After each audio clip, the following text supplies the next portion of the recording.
We can't hear you, Shireen. You're on mute. Oh, Apa khabar? I was not mute. I think because all this Coldplay thing going around until my computer also going mad already. Oh my God. Are you going for the concert? um, no, did you know it's all fully the cheaper tickets are all fully sold out and the only the 5,000 and the 7,000 tickets are left? Yeah, 5,000 is nothing for you, ma. You can afford it. Eh, no, I rather buy a handbag for that amount. I rather Concert. go for an holiday. You are right. Yeah, you are right. So now we're talking. So, hello everyone. Welcome back to HR Intervention Season 3 and Episode 3. We hope you're all excited as we are, and especially any co-play fans here. Let me see the comment section. Any co-play fans here? Did you get your tickets? Let us know. We want to hear because I know some frustrated fans out there are like saying that everything is like sold out except for the 5,000 and 7,000 tickets, the more expensive seated tickets. So let us know if you got your tickets. So today, wow. Hi Clarice. Today we have a very fitted topic called managing workplace burnout and mental health challenges. Did you know that this month is actually Mental Health Awareness Month? I was just asking Ajit just now. Did you know that? So it is an important month. And of course, together we have an amazing speaker that will be telling us more about it. Stella says too expensive. Yes, I know. So Better go for holiday, Stella. yeah, Stella, what would you do with a 5,000 or a 7,000 instead of going for a Coldplay concert? What would you do with that money? Like Ajit say he will go for a holiday. So I'm definitely so excited to bring our speaker for today in. But before that, Ajit, can you please explain a little bit about our show and not Coldplay show, okay? Especially to our near audiences. I'll be on it. I'll be on it. Hi, everybody. My name is Ajit. How are you guys doing today? Hope you guys are having a great day. Anyway, for those who are new here, here's a little bit about the show. We are known as hashtag HR Interventions, commonly known as hashtag HR TV, and it's an online talk show brought to you by Compass Mind Asia, a well-known corporate training provider company. It's in our show. What we do, we interview all HR experts about anything and everything related to HR and career development. Last month, what we did was we interviewed someone on a very wonderful topic, which was about multi-generational workforce. If you have missed that, you can watch it on our recorded sessions, which is actually available at Shireen's YouTube channel, Shireen Kelly. You can see the ticket appearing at the bottom of the show. Yay! And we see some new faces. Hi, Christina. Yes. And hi, Audrey. Audrey, hi. Hi, Stella says Christina. to invest in my personal business. Oh, the question that Stella got just now. So if any of you just joined us, well, the Coldplay tickets are the cheaper ones are all sold out. Only 5,000 plus and 7,000 plus are left. So Ajit said he'd rather go for a holiday with that 5 or 7,000 instead of going to a concert. What would you do with a $5,000 to $7,000? Would you go for the concert? Let us Stella know. would invest on a personal business. Wow, okay. Good choice. And then we have Encheng Neo. We have Chow Mei Jin. We have Hannah. Hi, Hannah. Hi, Amirul. Hi, Nice Adiro. to see so many people. Yes. Yes, like Ajit was saying just now, go to our previous episodes and season on my YouTube channel to watch all the previous shows that are put up there.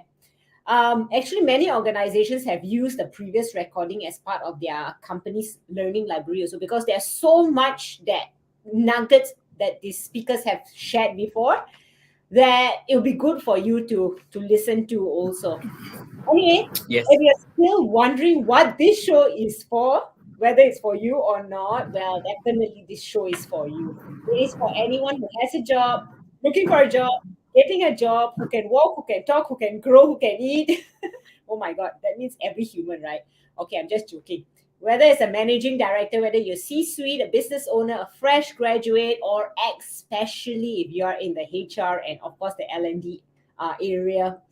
And as always, we'd love to know who's watching. Hi, Yes, please, please. Tina. So as we've had audience, right, Ajit, from all over Malaysia and around the world. So please comment away and have a virtual conversation with us because this is definitely an interactive session. So let us know who you are and where you're tuning in from at the moment. And Christina says, I would give some to charity and pay my loans. Ah, that's Oh, that's nice.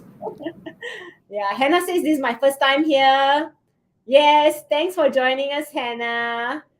So Ajit, you want to continue? And before we go on any further, for those who are new here, my name is Koljit. I am the Human Resource Director at APAC, working for Flexis.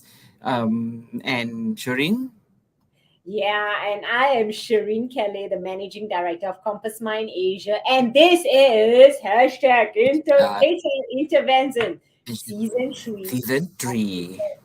3.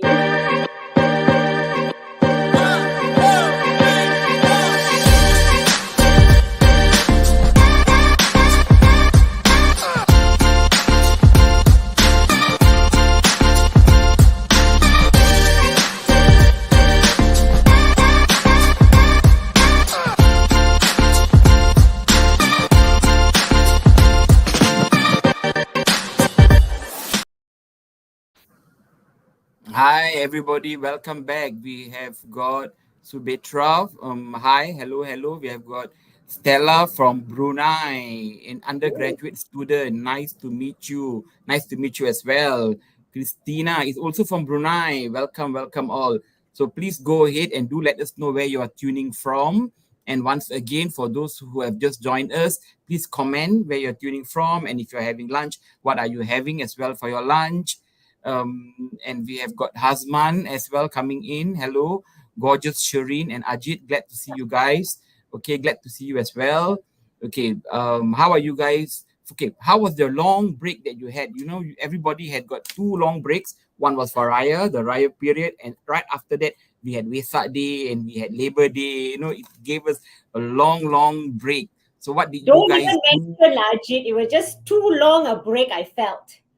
Yes, exactly. And it disrupted work, but who cares? We had we had time to go on breaks and go and do things and spend time with our family members. So here's the question to you guys. What did you guys do, during this break as well? Okay, and this is actually the mental health awareness month. So we want to know what is the one thing that clicks into your mind when we talk about mental health. Okay, for me, very simple. Three things when you talk about mental health. Number one is about keeping healthy. Number two is about making sure that you are happy. And number three is harmony in you, that you have the harmony so that you have the peace to yourself. It's not about what you have, it's about how satisfied you are with what you have around you. For me, that would be mental health. And Shireen, what about you? I like your harmony in you concept. Can I steal it? But I think for many of the mental health today would mean getting Coldplay tickets. Yeah, yeah. Yeah, For those co-play friends, yep, you're right. yeah. For me, actually, when someone says about mental health, is about being aware of the situation. Sometimes you actually have a mental health issue, but you're not aware of it. That could be a problem because then it goes deeper and deeper. But I would love to hear this kind of questions being asked to the our guest in a short while. So we can't. I'm sure I can't wait to bring in our guest for today. I think it's time for us, right, Ajit? Yes. So let me Yes, introduce yes. a little bit about our guest for today. His name, like everybody knows, is Shazmi Ali, who is currently the country HR VP for Shell Malaysia and is based in KL. He joined Shell in November 2018. He's responsible for overall HR in Malaysia, which has about 4,500 employees across what upstream, downstream, and Shell Business Operations. That's a big, huge HR portfolio there. With almost 2 decades of both business and HR experience, Shazmi is a seasoned and experienced HR leader in Asia Pacific. Basically, prior to joining Shell, Shazmi was the cluster lead Southeast Asia for Pfizer based in Singapore. Beyond work, Shazmi is an active speaker and leader of the Malaysian HR leaders community. You will see him everywhere, lah. That's why I say he's very famous. Shazmi represents Malaysia at the Touch Rugby World Cup 2019. Shazmi is also an adjunct professor at UTM and UUM. And Shazmi is blessed with 3 amazing kids. I always see it on Facebook. So please, guys, help me welcome the speaker for today by giving some thumbs up and hearts. Welcome, Shazmi Ali. Hello, hi Shireen. Hi, welcome, Ajay. Shazmi. Hello, hello. Yeah. How are you doing today? The introduction makes me sound like I'm a very, very old person, and the white hair is not helping either. I thought sounds like a celebrity. Oh, Basically, you're a HR celebrity. Kind of, everyone knows him. I don't know that that's a good thing or a bad thing. It's very good. If you later notice, there's tons of thumbs up going up for you, man. Shazmi, you're the man. Thank you. Let me start by talking about Coldplay. I've actually watched Coldplay just to make everyone else jealous. A few years ago, before the pandemic, I had a chance to watch Coldplay in concert in Singapore, and they were amazing. And the fact that I actually still want to get tickets shows how great the concert was. But I did not get tickets. I didn't even have time to queue for the ticket. I had a lot of friends who were queuing from 9 a.m. only to still be frustrated that, probably you can't get any tickets. I had a friend sitting up at 3 a.m. in Germany just waiting to block the tickets. Oh, really? Yes. Yeah. And yes. Wow. Yeah. So sitting up at Would 3 you do a.m. waiting. Who? You, Shireen, would you do that? No, I rather use. I don't know. I go to a concert. I think Shireen would rather sleep and manage her mental health instead of waking up at 3 o'clock to queue for ticket and get frustrated, right? Yeah, and especially the standing one, right? I was telling Ajit just now. I've gone for a concert, the standing up one, and it was heavy metal. And we went as a big group with the kids and all. They enjoyed tremendously, but I was, after half the show, I was like, okay, what time is it going to end? What time is it going to end? Because no fun standing. But I've gone for a sit down concert where I can really remember it and mesmerized over it. It was just amazing. So I think, yeah, I'm more into the mental health and sleeping. Yes, you are right, Shazmi. You can read me inside out. Okay. Right. I think people are more interested to know a little bit about our topic today. Before we move on a little further, we have got some statistics to share. And based on the report of Employee Hero, more than major findings show that 58% of workers agree feeling burnt out from their work, and in the last few months. Now, this is a major finding, and there are good reasons for us to discuss this topic today. Now, in this discussion, Shazmin Ali will share with us insights of strategic ways of managing workplace burnout and also mental health challenges. We will also be going through some of the details of what we could do to make working world a better place for everyone. Okay, shall we get into the topic? We should, but I was just thinking, right? Well, before we can even get into our question, we already got audience asking question. But before that, Shazmi, I've got a question for you. All I know is 3 kids. So why don't you tell us and our audiences a little bit about your, and of course you've gone for Coldplay concert, a little bit about you and your hobbies. Something, some skeletons in the closet to know you better. I'm an open book, so there are hardly any skeletons in the cupboard. Fun fact, I think I think you all mentioned that I played touch rugby, and I was privileged enough to play for Malaysia. So I represented Malaysia at the 2019 Touch Rugby World Cup. Don't get overly excited, folks. It was for a men's above 40s category. So I'm actually showing my age Oh. right now. But the fun fact is, the first time I've ever held a rugby ball was in 2018, 1 year before qualifying for the World Cup. So just Oh. like everything else in life, I'm a late bloomer for everything. And yeah, so someone told me, oh, you always want to lose weight. Why don't you pick up touch rugby? I was like, dude, I've never even held a ball. They're like, oh, it's quite easy. And, you just learn the game. And I went one day, drove 1 hour to Putrajaya to actually just learn how to play. And ever since then, I've been hooked. Okay, I've got a Nice. question. It might sound silly, but what's the difference between normal Uh, rugby, touch rugby? yeah, so touch rugby is not overly aggressive. It's still a bit aggressive, but not overly aggressive. So you don't do full body contact tackles. In order to stop a player, you actually touch them and they have to put down the ball. But of Oh. course, no one actually gently just taps you, right? So it is still, a full push, but nothing compared to your traditional rugby. I will break my Ah. bones if I play traditional rugby now. Even this, I'm struggling with. You still play Uh, that? You still play touch rugby? I still do. And in Okay. fact, it was only late last night I just got confirmation that I was successfully qualified for the Malaysia team again. This is for the Singapore International Tournament. We've been having Oh. selection for the last few months, pre Ramadan and post Ramadan. So I think they are desperate. Don't have enough players that they've selected me to still play for the country. No, I'm sure you're good. I'm sure you're good. wow, that's really amazing to know, Shazmi, because I follow you on Facebook, right?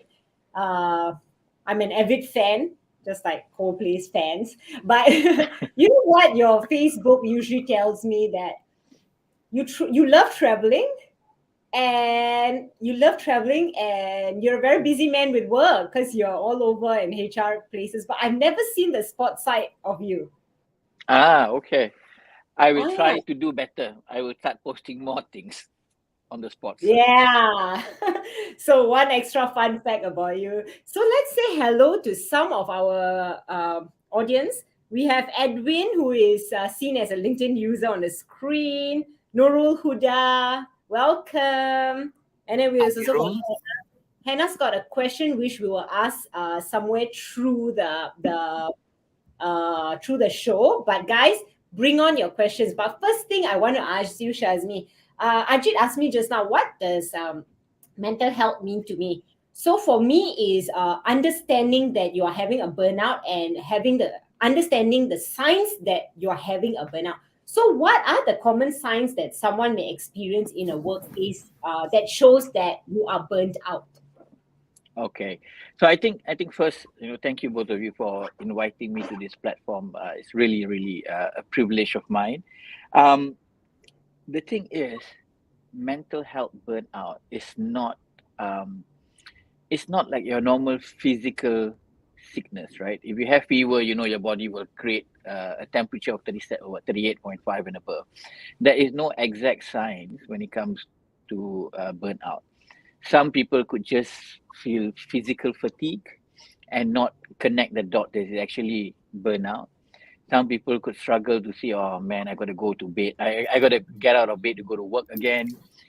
Some people feel, they dread to see the face of their boss, not knowing that's actually all signs of burnout. And some people feel that like you are physically awake, but you're not mentally awake, right? So I give you an example. We all have been through those days, right? You wake up in the morning, you do the grind, you shower, you go have breakfast, you drive. After a while, you be like, oh, office ready. You don't even realize you reached the office. And you get to work, have your first cup of coffee, blah, blah, blah, blah. Or end of the day, what did I do the whole day today? You don't even know, right? Those are all very simple signs that it's probably you're facing burnout. And it doesn't have to be extreme symptoms where you're crying at work, where you've completely had a meltdown. It doesn't have to be there. Those are are probably at the end of it. But the small signs are the one that you have to pick up really, really fast. And to the question, just now, would you pay 7,000 ringgit for a Coldplay concert, or I rather go for holiday, I rather do this. Now, those are the kind of things that you got to do to ensure that you control your mental burnout, right? Sometimes I feel a lot of us where you do long hours of work. Oh, I go into work in the 7, I finish at midnight, and you wear that like a badge of honor. I'm sorry, that should be a badge of shamefulness, that you spend almost your entire day at work. And yes, there are, I'm very pragmatic, right? There are going to be seasonal times where there'll be some days where you work long hours. But if this is a routine where you're clocking 12, 14 hours every day at work, I'm sorry, that's not a great place to work. So don't wear it like a badge of honor. Step one, understand that you need to have a life outside of work as well. Correct. I totally agree. Ajit, I'm sure you agree 100% with that. Yep. I do. Ajit, yeah, dumbfolded. Is there something you want to say? I work long hours. Maybe I feel like something has hit you. Suddenly your face all blurred. Yeah, I do, because of the job that I do. I support APEC, so working hours are odd hours, so we work longer. You don't realize, like what Shazmin said. You come in early in the morning. Next thing you know, hey, why am I working so late? Why am I doing this? But it's just because of the job requirements. Yeah. But sometimes we do take time off, and we go for vacations, we go for holidays. It's just realizing where we are, what we are doing. Yeah. And I mean, let's get real, right? Job is important. It puts food on the table. It gives you a lot of development, satisfaction, etc. But you need to pick up your own signs of when you're getting a burnout and find a way to, for lack of a better word, unburn out yourself. Now, that could be going for an exercise. That could be spending time with the family. That could be watching Netflix. Whatever it is, different people will have different ways of managing it. And if someone comes out and say the way to manage is ABC, now that's a bit of a lie, because everyone is an individual that will find its own way to manage its burnout. What works for Ajit might not work for Shireen, might not work for me. Agreed. Okay, let's move to the next question. We have a very interesting part here. What are some of the main causes of burnout in workplaces, and how can an employee and an employer work together to prevent this? So the main causes could be, I think, one, long hours, right? I think generally long hours. We are human beings, we need to get enough ample rest. And it's not only, if you live in KL, right? It's not just about how many hours you work. It's actually, when do you get back home? Because if you leave office at 6 p.m., for example, but only reach home at 7:38, basically your work hours is until 7:38. Yeah, you're not paid until 7:38, but your awake hours of being switched on, because you cannot switch off in traffic jams in KL. So your where you're in full concentration mode is actually very long. So I think that long hours, I think it's one. Second, and I know a lot of people say this with a bit of a tongue in cheek, are you enjoying your job? If you're enjoying your job, if today I ask, Shireen and Kala, you got to do this interview session at night, you might say, yeah, I don't care because this is fun, right? But if you're not in a job that you're enjoying yourself, you're dreading to go to work, you're after one assignment after the other, and you don't even know why, I think that's the second big factor. Third, and something that we cannot discount, is how is your situation at home? All well and good, you can talk about burnout, but if you're not getting enough rest, if home is more stressful than being at work, that is not going to give you enough rest as well. So it's a combination of factors. Now, what can an employer and employee do? I think is creating this environment called psychological safety, where you can speak freely and safely to say, boss, I'm not feeling it today, I need a break. And I am very blessed and I'm very privileged. I work in an organization where mental health is really, really very important. And I've had team members who will tell me, Shazmi, I'm going to take 2 days off. The next 2 days, I'm not turning up to work because I worry I'm reaching a point where I cannot perform. I need to switch off. Now, forget the fact that the policy allows you to switch off and take off whenever you require. But more importantly is that environment where a staff can tell his team leader or a fellow peer that I need a break. And Yeah. you don't need a 2 weeks notice in advance of applying leave, etc. You can just say that I need to switch off. Please allow me to switch off. And you have an environment where your line leaders will say, yeah, fine, I understand, I get it, go and switch off. Yeah. I think That's that's good. really, That's really really good. crucial. Yeah, that's really good. I think you are right. You're right. Organization need to have such supports to allow people to take time off, to acknowledge, So I think that's good. Well said. Yeah. Well said. Let's Yeah. move. And sorry, if I may add, the other thing is we are so stuck with this stigma that if I tell my boss I'm burnt out, I worry that my boss will say, hey, you're not resilient lah. Hey, so lembik lah you. This one also you cannot manage. Maybe I should give someone else. Now that probably an organization that you shouldn't work with, or at least not a line manager that you should report to. Because for someone, especially in our Asian context, to come up and say, I am super stressed, already takes a lot of courage to say that.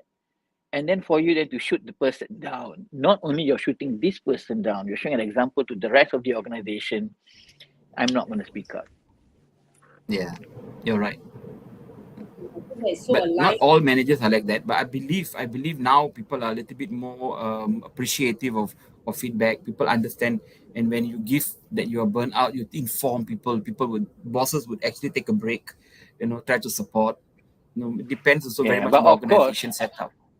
yeah, but of course, Ajay, it cannot be every week I'm burnt out. Then there's probably Yeah, something really that's wrong true. Well, already, right? that's true. True. I mean, let's get real. No line manager is going to support that every week I'm going to take 2 days off because I'm stressed.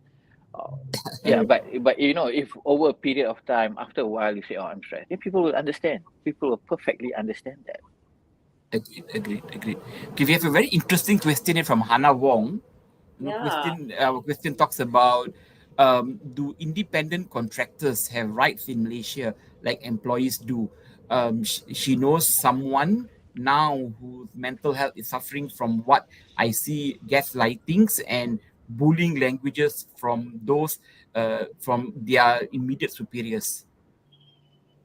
So I just need clarification from Hannah. Later you can add in the comments. When you mean independent contractors, do you mean they're individual working like as gig employees, or they're third party contractors working at the client side? So if it's the third party contractors working at the client side and the client is, for example, Shell, then yes, you have almost similar rights because you can speak up. There will be platform, anonymous platform, I must say, where you can actually say that, oh, Shazmi is bullying me, or Shireen is making life difficult, and it will go into a investigation team that will investigate. And I've been in not just Shell, right? I've been in Pfizer, I've been in a number of MNCs where a lot of them create that platform that reporting and bullying can be reported even by non-employees.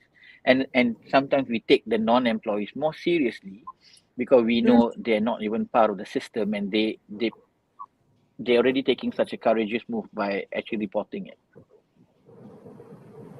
Okay. Interesting. You need an answer to the question just now. It's a freelancer, gig economy. Yeah. Yeah. So I think when it comes to gig economy, it's tougher in all honesty, right? But again, if you're a gig employee working in Shell, or rather on a project in Shell, you still get the same right as anyone else. But if you're a gig employee working in Shazmi Ali, Kedai Kopi Sdn Bhd, then I know in those organizations, the owner has sort of a free hand to do whatever they want. And those are the environment that you want to just be a bit more careful. All right. Then there's Hannah one. just Sorry. Hannah just confirmed that it's a freelancer gig economy. Yeah. So there's a question. Actually, I love this audience. They have a lot of questions. Christina has another question. Can micromanaging cause burnout? Ooh, that's a really good one. And again, it depends. Well, to be honest, okay, I'm going to be a bit silly here. Micromanaging will cause burnout on the manager. How can you manage? How can you micromanage so many people, right? Because then you're probably not doing your job at normal time. You're probably working long hours as well. But I think micromanaging might not cause burnout, but it can actually create a lot of stress. And one thing that we see, and I always use this example, right?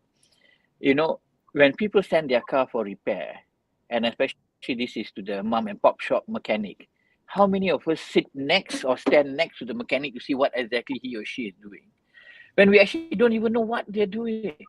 But I don't know why we have this innate desire to stand and observe and oversee. Can you imagine if today you're at work and someone is standing right next to you and overlooking what exactly you do on a day in day out? I mean, you're not going to enjoy that, right? So yeah, micromanaging I think can create a lot of stress, and I think it creates an environment where you feel you're not trusted.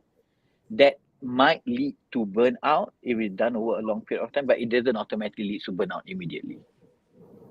Mm. But I anyway, like what don't you go to your mechanic and stand next to them and pretending that you know what exactly they are doing, just so that they will sort of do it properly. Let's not do that. Be respectful to everyone. That's true. But I like where you said the burnout will be on the manager. It's like he's wearing the badge of, honor Correct. actually. Correct. Okay. Correct. I mean, if you have 10 people reporting to you and you're going to micromanage 10, apart Oh, from your own workload, well, you're not going to be able to manage.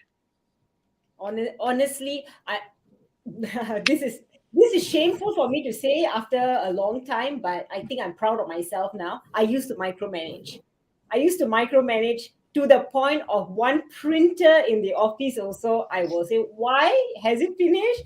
It's like now I think that I'm like, how silly can I be? That was about 15 odd years ago. Until honestly, my HR manager came and told me, Shireen, back off. We got more important things to look at. And she was right. I said, okay, I will back off, trust, and she does the best job ever.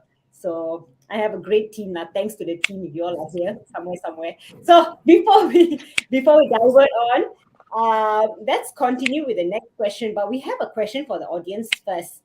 So, guys, have you ever faced feelings of burnout? And if you do or did, how did you overcome it? Well, answer in the section below. And if you have questions or opinions for Shazmi, if you have loads of questions, just pour it in because he's so spontaneous. He loves answering as many questions as possible. Yeah. Okay, that's the question for. So let's go on to the next question for Shazmi. Ajit. Yeah. Okay. What role does workplace culture plays in development of burnout, and how can organization create a more supportive and healthy work environment for the employees? Mm, Yeah, so I think, look, if you work in a toxic environment, it's going to be the perfect catalyst to create burnout among your staff. But if you work in an environment where the culture is genuinely about caring for someone, I think even if you face burnout, you will be able to recover. So workplace culture is probably the most important thing, because if you have a line manager who's being difficult, but the culture in the organization is being caring, as an employee, you feel that you can speak up and say, look, this goes against the values of the organization, this goes against the culture of the organization. But if from the CEO to the CEO minus one and minus two, and everyone works in the same environment where they create stress and they start screaming at people, if that's the culture, then yeah, how are you going to complain? yeah.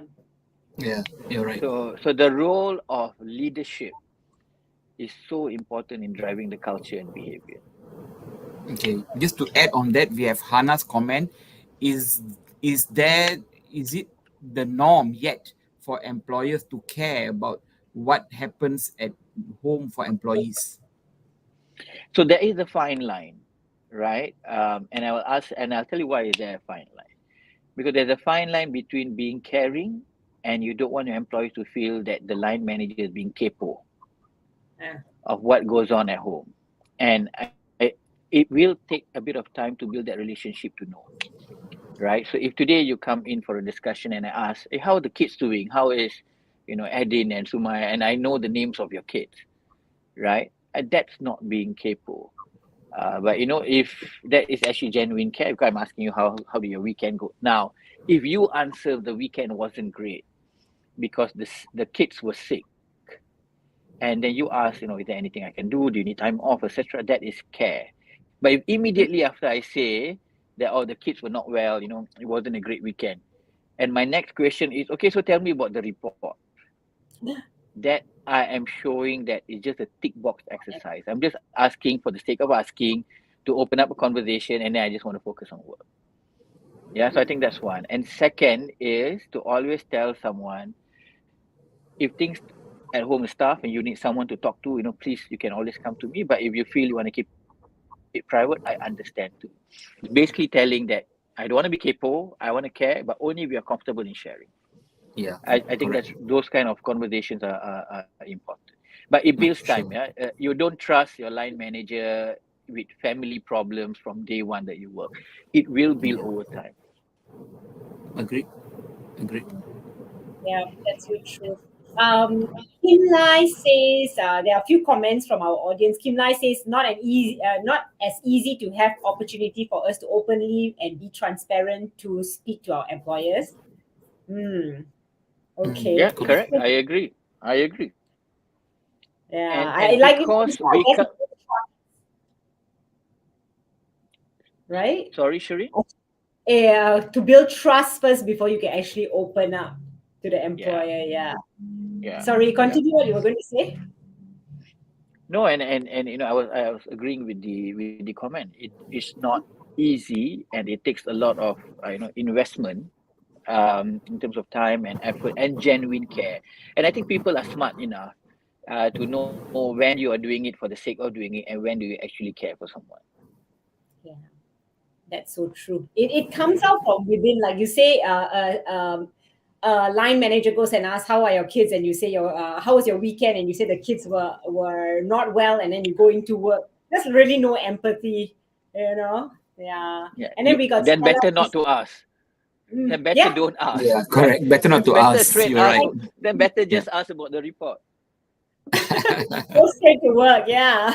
Yeah. Yeah. Yeah. Stella says she copes with burnout by dancing and going out with her friends. Yeah, that's nice. That's a good one, actually. Some people even de-stress with music. Music just, Yeah. calms your nerves. Yeah. Then there's Darshana asking team leaders to allow some time to manage my work and not to add on tasks until I finish my prioritized tasks. That's another way of managing her burnout. Yeah. Yes, by making time and focusing on hobbies, that's great. Sumitra says, totally agree. Workplace culture is very important. Well done. And Hannah says, the fine lines distinction was well described. Yeah, Describe. Yeah. that's very true. Thanks, man, Shazmi. You're really making the Thank you. audience very excited. So, guys, if you all have more questions, please bring it on, okay? Put it in a comment section. Shazmi, I have another question. How can managers and leaders support their team members who may be experiencing burnout? I mean, besides giving them time off and stuff. And what are some effective strategies for promoting mental health and wellness in the workplace besides the psychology safety that you mentioned? Yeah. I think, the first one, that time off when required, is very important. The second one is actually asking people, why are you not taking your annual leave? What's wrong with you? Because the reason for annual leave, and we saw that a lot during COVID, right? People stopped taking annual leave because, oh, I'm working from home, I don't need to take leave. But taking leave is for you to distress and switch off. Working from home is not switch off, right? It's still working. Yeah. So what we do is in Shell is by Q2 we already start showcasing how many days annual leave people have that they have not taken, and start asking people to plan properly. And we are champions, right? We always will come and say, oh, very busy, I got no time lah, this lah, blah blah blah blah blah. And the answer we always give is, if the CEO of Shell globally can take time off, are you trying to say you're more important or more busy than the person?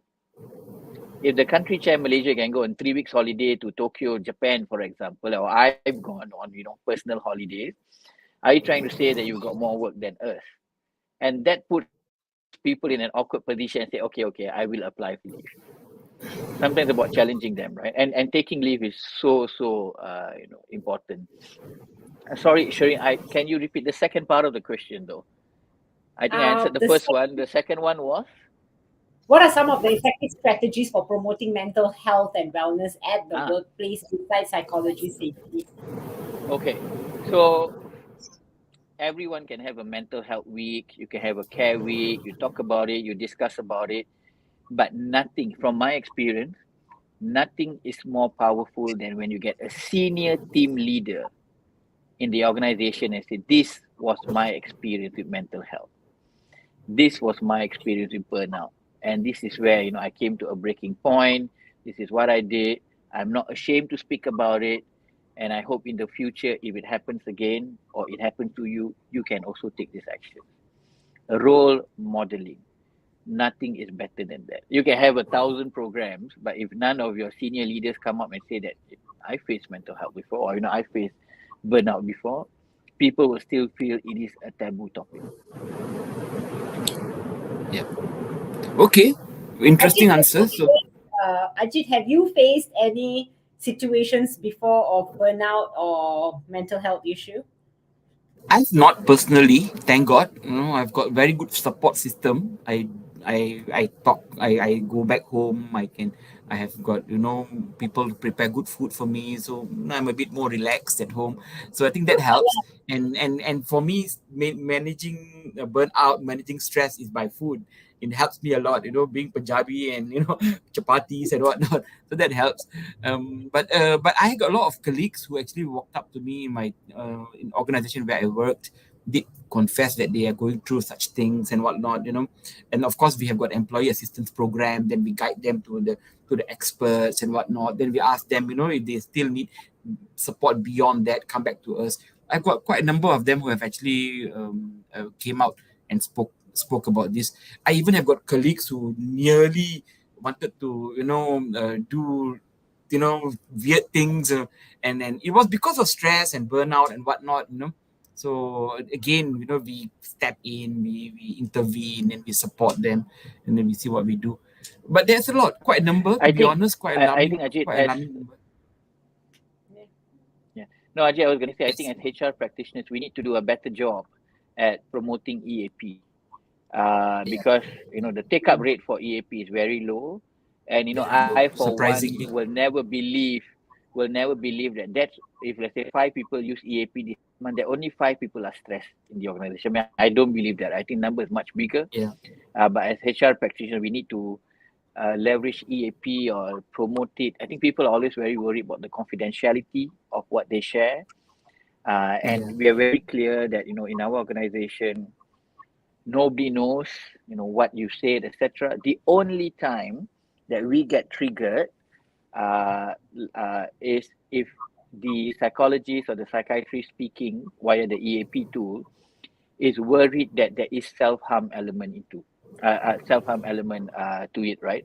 Then yes, they might trigger the organization, but or not, we really don't know. During COVID, Mm. what we did, which actually saw a bit of a higher take up, is because we also allowed family members to use the EAP service. Because the one who's stressed at home working might not be our staff, but it could be the spouse or the children who stressed that, oh, my mother is now around, and instead of nagging me 4 hours a day, now is nagging me 18 hours a day. I'm stressed, and I need that help. So we actually opened EAP for Yeah. children and also spouse, and you'll be One. surprised how many people actually took up that opportunity. All right. Okay. For those who are non-HR people here, I'll just explain Yeah. what EAP is about. It's Employee Assistance Program. So Stella says, right, I think therapies are now in demand at certain organizations thanks to the rising awareness of mental health. Just something I observed that really makes me think that we are going in the right direction. Yeah, actually we are, isn't it, Shazmi? Yeah. Yes, And correct. and Mahesh Varan says, um, I feel people should plan for their vacations instead of work since company systems and policies take care of the work obligation. What's your thought on that, Shazmi? Yeah, no, you should plan your vacation, right? I mean, even if your organization allows you to, take leave, willy nilly so easily, but just plan it, because then you will feel like you'll enjoy your vacation, right? Because you also want to do things that you enjoy. And again, it doesn't have to be like Shireen holidaying in London all the time, etc. It can be something simple, but something that is meaningful. A number of people I've seen take annual leave and go nowhere, and it's just resting Yeah. at home, and just basically just resting. Yeah, so it doesn't have Yeah. to Yeah. be a personal vacation somewhere.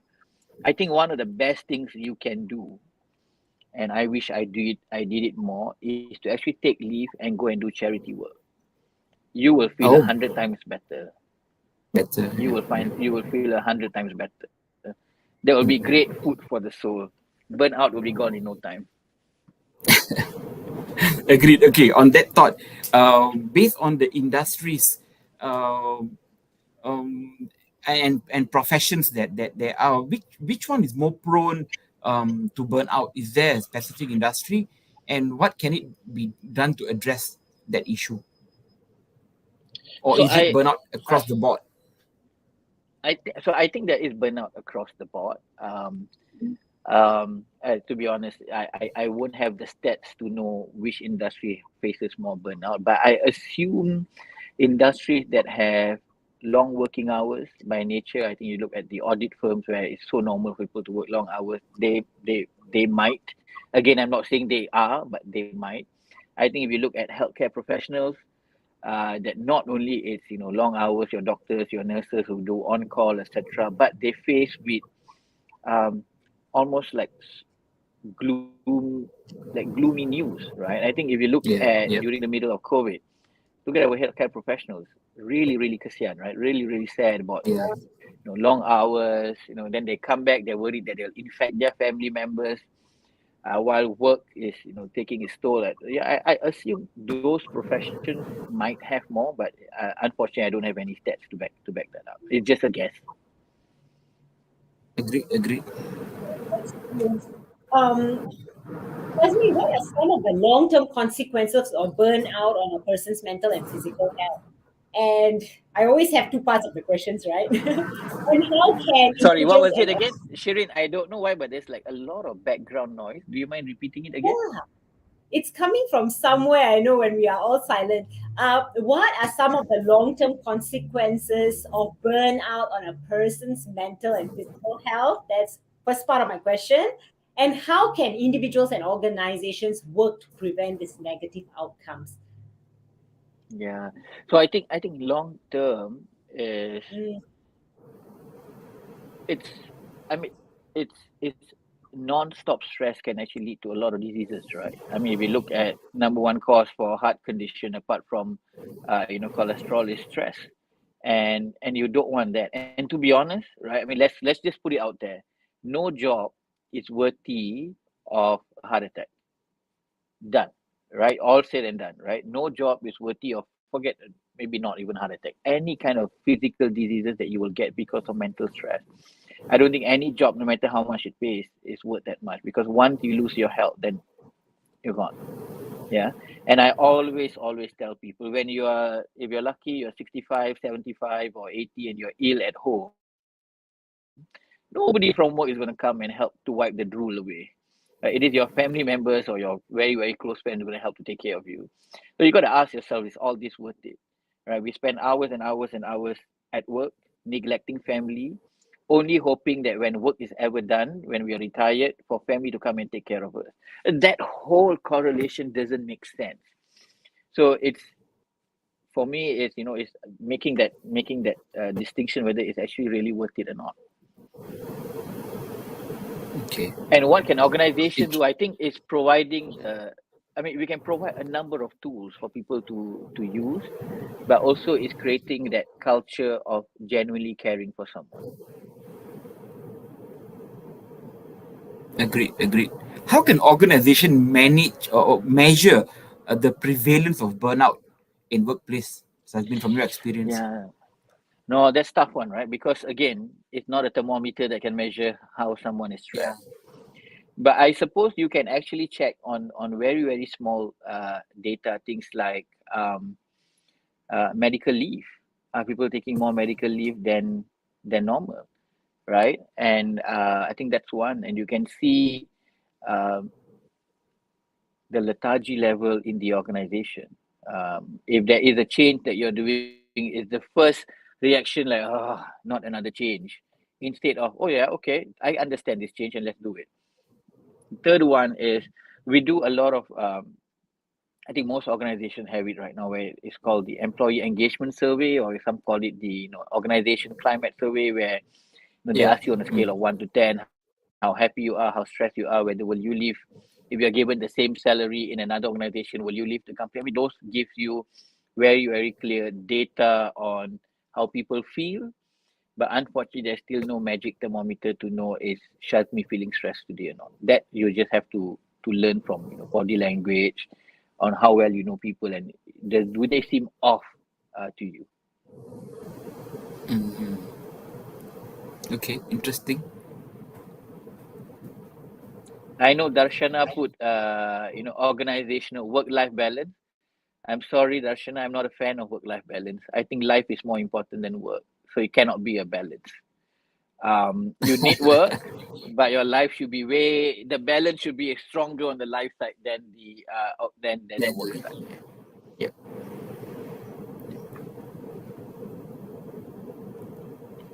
Okay, next question, Sharin. Want to Sherin, I think you're on mute Sharin, because you're mute, I Sharin. don't hear you. Yes. Yeah, because there was a bit of noise just now. So sorry. So my next question is really on self-care and preventing burnout, but a lot of them have been answering how they go through their self-care, which is like watching TV, shopping therapy, as I was going through the whole chat at the side. So that's pretty interesting. Shazmi, what is your self-care regime to prevent burnout? So I don't have one thing. Mm. It can go from Netflix, scrolling to unnecessary TikTok videos, basically zoning out from work, um, playing sports, wrestling with the kids. I mean, it could be a variety of things.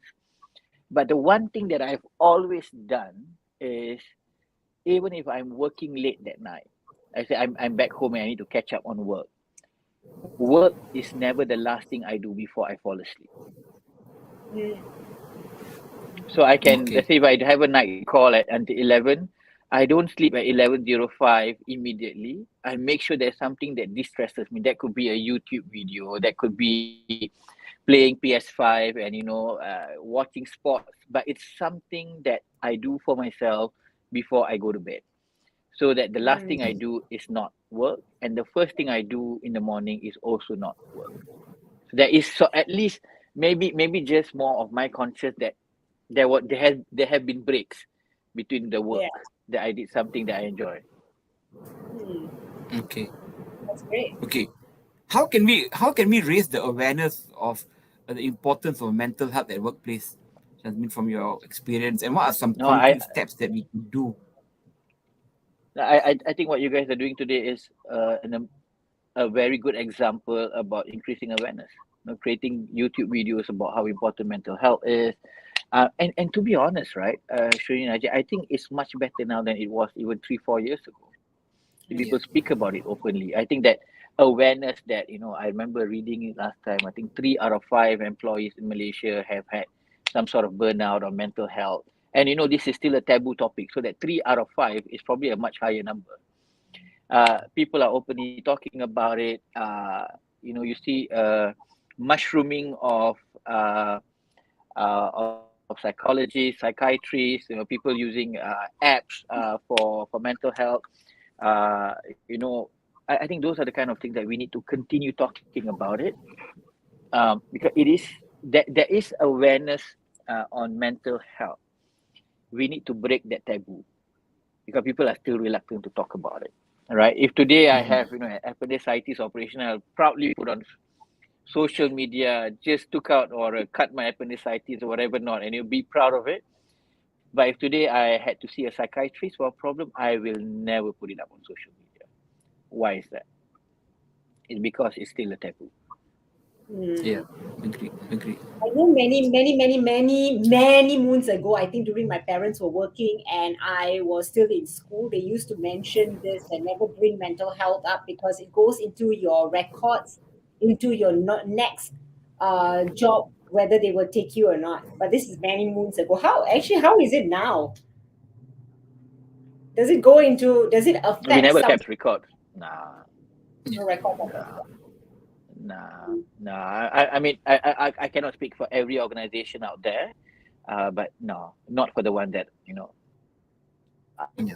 I We are not allowed to keep, and then we're not allowed to share as well. That's even against the know, OSHA right? law.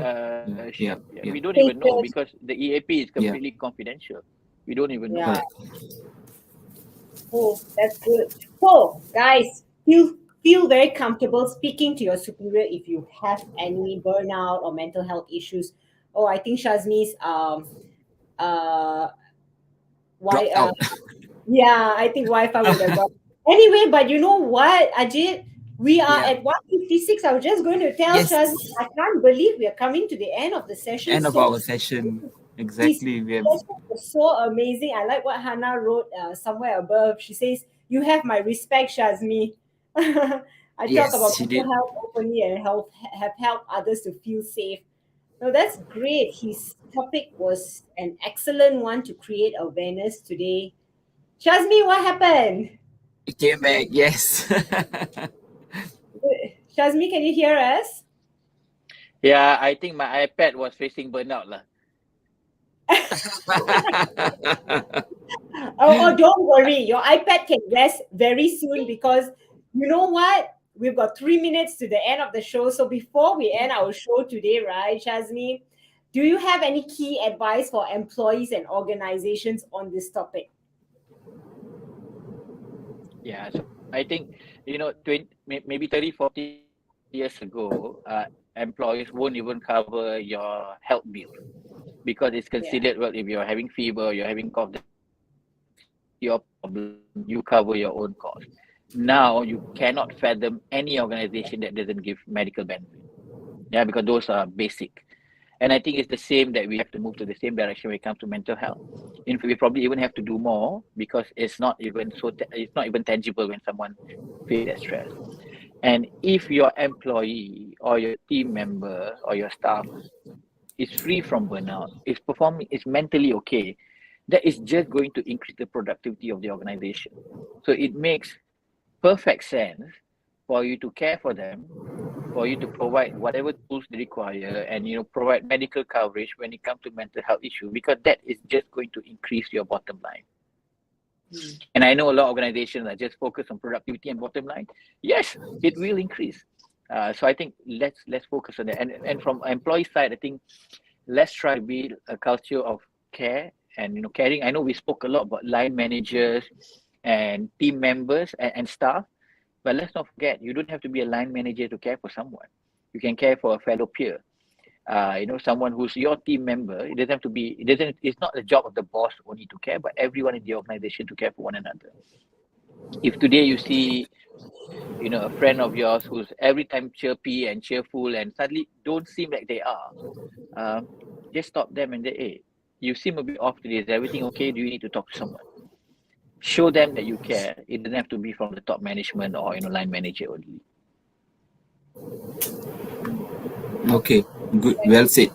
Wah, Okay, we have approached session. This needs to be shared everywhere. That's everywhere. amazing. Yeah. Sorry, Ajit, Thank I you, interrupted. Ima. Yeah. Okay, and we have approached to the end of our session for the day, and we would like to thank Sazmi for such an insightful session, and most of all, this serious discussion with us today. Before we end, is there any way that the audience could be in touch with you? Perhaps your social media platform? Sure. Yeah, we are So sharing it down now. The social either media platform. Instagram or yeah. So you can do either Instagram or LinkedIn. My preference is actually more Instagram. Unfortunately, I get spam a lot in LinkedIn, and I don't check the messages as often as I should. But if it's Instagram, I know it's someone that I would have connected one way or another. Okay, Shazmin, thank you so much again for joining us. To all our audience, we would like to thank you for being here and for giving us such support and also watching and connecting with us and giving us feedback today and interacting with us as well. We are here all together and we want this is all for our learning. This video will be then now saved in our Insurance Kelly site. We will be back with our season 4, episode 4 of HRTV soon, and we will share more information about this on our social media. So please stay tuned and thank you, everybody. And Shireen? if you are a HR and an L&D manager planning for your trainings, drop me. I think Shazmi's iPad burned out again. Any training related No, enquiry. no, no. I'm still here. Okay, so it didn't burn out this time. All right. So if you have any training related enquiries, do drop me an email at training@compassmind.com. But before we end, we would like to wish all of you a wonderful week ahead, and we look forward to seeing all of you again soon, In the especially in our next next episode. episode. Thanks for watching HR Intervention. Serious discussions only. Goodbye. Bye.